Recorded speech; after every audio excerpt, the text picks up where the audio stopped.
Hey Robin. Hey yo Robin, I get more head than when they nodding. Kitty on fleek is poppin', I'm Mary Poppins. Just for the record, that hard is what I'm copping. Blasting two pockets, some fishnet stockings. You know you missed this ride. MIS missed this spot. 한국어를 공부하고 싶어? 가자. Donc aujourd'hui on se retrouve pour une nouvelle vidéo qui est aussi énormément demandée. C'est la suite de ma vidéo sur les écoles coréennes en France. Et dans cette vidéo on va s'intéresser aux différentes formations qui existent en France pour apprendre le coréen. Donc il existe des licences LLCER mais aussi des licences LEA. Alors déjà c'est quoi la différence? Donc une licence LLCER, c'est une licence en langue, littérature et civilisation étrangère. Donc ça touche plutôt à un domaine littéraire. Tandis que la LEA, donc licence langue étrangère appliquée, qui touche un peu au domaine plus économique. Donc voilà, il y a vraiment deux types de licences qui sont complètement différentes et pour des débouchés complètement différents.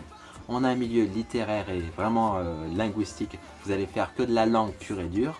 Alors que la LEA, vous allez choisir plein d'options avec commerce international, machin, tout ce qui est juridique.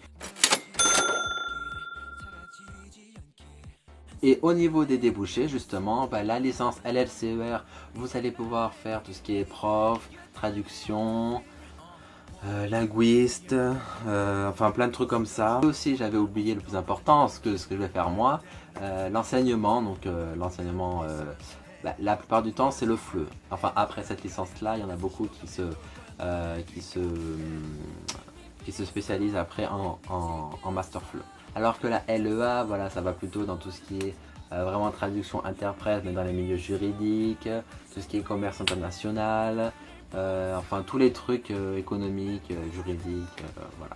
Après apparemment c'est possible de faire un master FLE après une LEA, mais je vous conseille pas trop. Enfin c'est après c'est vous qui faites, mais bon non, enfin moi je sais que je suis dans le milieu FLE et pour faire un master FLE il y a si vous n'avez pas fait une licence LLCER, parce qu'à l'issue d'une licence LLCER en troisième année de LLCER vous avez une option FLE et c'est grâce à ça que vous pouvez si vous avez réussi votre licence accéder directement en master FLE sans sélection. Alors que si vous n'avez pas une licence LLCER, vous n'êtes pas sûr d'être pris en FLE parce que vous n'avez pas suivi une formation, enfin une formation de base pour le FLE auparavant. Donc ça va être un peu compliqué, mais c'est possible.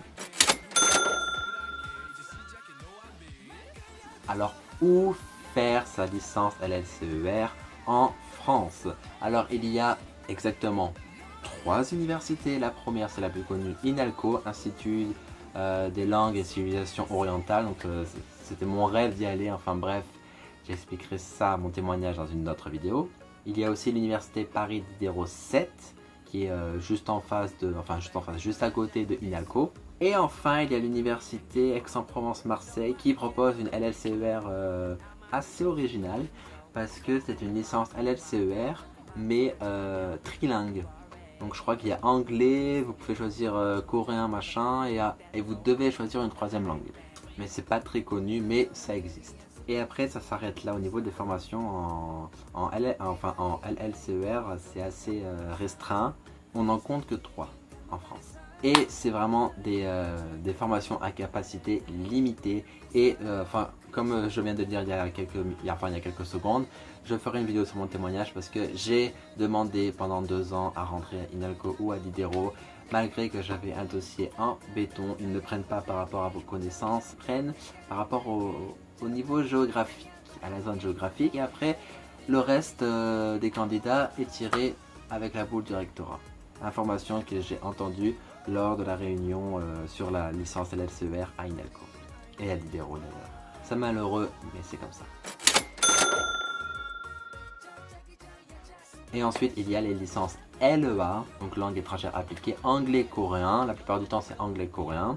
Il en existe à Bordeaux, à l'université Bordeaux-Montaigne, à l'université Jean Moulin Lyon 3 et enfin à La Rochelle. Donc là aussi je crois que j'en ai pas oublié, il n'y en a que 3. Donc en tout ça vous fait 6 formations en licence pour faire du coréen. Mais voilà, c'est que ce soit en licence LLCER ou en LEA, c'est vraiment très restreint, sa capacité très limitée. Et vraiment sur votre post-bac ou voilà pour je sais plus comment ça marche maintenant, mais pour tout ce qui est inscription, mais enfin ne faites pas qu'un seul vœu parce que vous avez enfin ça dépend si vous habitez près de la fac ou pas, voilà, malheureusement c'est ça le truc. Après il y a des gens qui n'habitaient pas sur Paris et qui ont été pris, mais c'est le hasard et c'est pas le mérite, le France. Et puis après, pour les gens qui n'ont pas eu trop de chance comme moi, enfin moi je pouvais faire une LEA anglais-coréen. Sauf que tout ce qui est économique et commerce, ça me plaît pas du tout. Moi je suis quelqu'un d'assez littéraire. Ok, c'était impossible pour moi apparemment de faire une licence à l'LCR. Donc du coup je me suis mis sur... Du coup je me suis mis sur une licence sciences du langage. Et je voulais vraiment pas abandonner le coréen. Donc du coup j'ai fait un DU.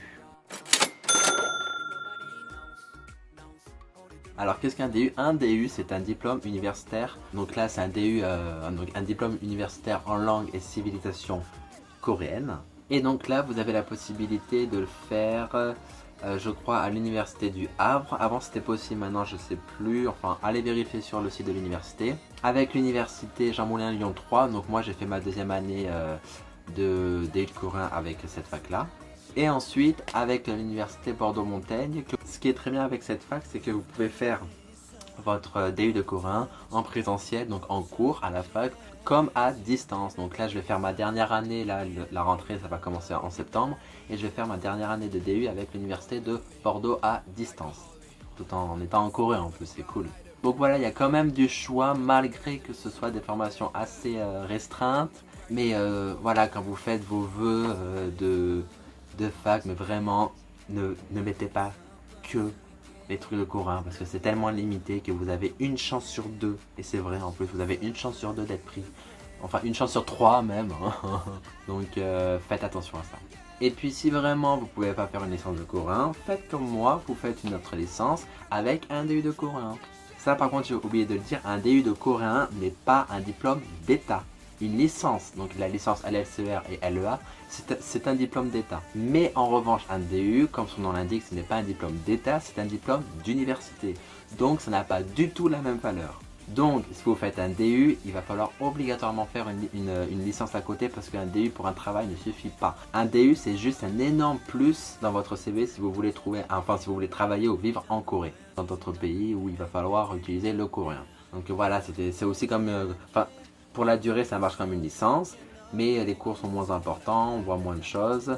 Donc par exemple je sais qu'à Lyon, mes camarades qui étaient en LEA anglais-coréen ou alors en anglais-japonais, ils avaient pris en plus le DU coréen pour vraiment avoir un environnement assez complet. Donc voilà, j'espère que vous avez bien compris le truc. Je vous ai mis toutes les informations en barre d'infos, et si vraiment il y a des questions par rapport aux formations, etc., posez-moi les questions en commentaire, voilà, ou alors sur ma page Facebook ou sur mon Snap ou sur mon Insta. Et si vous avez aimé la vidéo et que vous avez trouvé des informations nouvelles et que j'ai pu vous apporter quelque chose, n'hésitez pas à me mettre un petit pouce bleu et à vous abonner en cliquant ici pour faire grandir la chaîne de Nabitalk. Et sur ce, je vous dis à bientôt pour une nouvelle vidéo, et puis je vous fais de gros bisous. Mouah. And I feel like Gucci, I feel like Gucci, yeah, I feel like Gucci, baby, I feel like Gucci, yeah.